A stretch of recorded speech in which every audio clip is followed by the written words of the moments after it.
Lessons from the Shed, part whatever. This part we're going to talk about the sounds of chords, and when you're chord playing, sometimes they just sound really, when you're starting, they sound a bit displeasing. Sometimes you might play a chord and it sound a bit like this. And you think, ooh. Or sometimes you might play it and you get all that kind of business. You think, oh no, I want it to sound like this. Ideally you want the sound just to ring out and keep resonating until you decide to kind of just stop. So now, I think adults notice this more. Children are more patient. They don't mind playing, like, making that sound for a good year. As adults, you know, we want perfection, don't we? And so just the two things you're dealing with there are, in this case, that's fret buzz, and this, I suppose, that sound is when you're muting the strings. So two things to look at when you want to get a nice sound and you think, oh god, this really doesn't sound right. The position of your fingers is absolutely key. And when you're playing your chord, you want the finger as close to the fret as you can without being on it. Now if you're actually on the fret, you'll get a muted sound.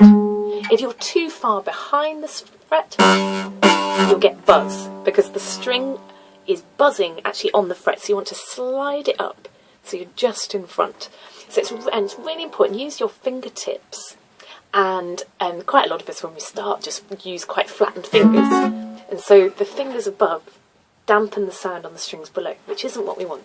So think of it, you want this, you want to bend at the knuckle, use your fingertips and get a nice, I don't know whether we can get the shape, but think of your fingers coming out of the fretboard, almost perpendicular to the fretboard if you can.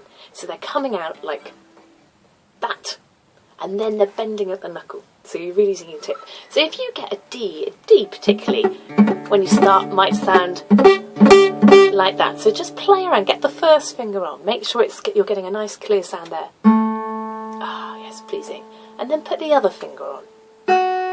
Lovely. Now put this finger on. Okay,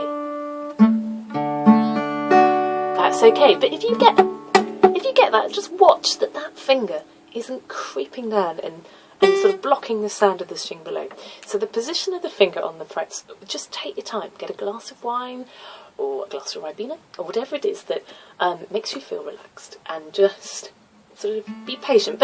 And your fingertips hurt at the beginning, so don't push yourself, and be patient. You know, you don't want to spend 6 months trying to get a perfect sound.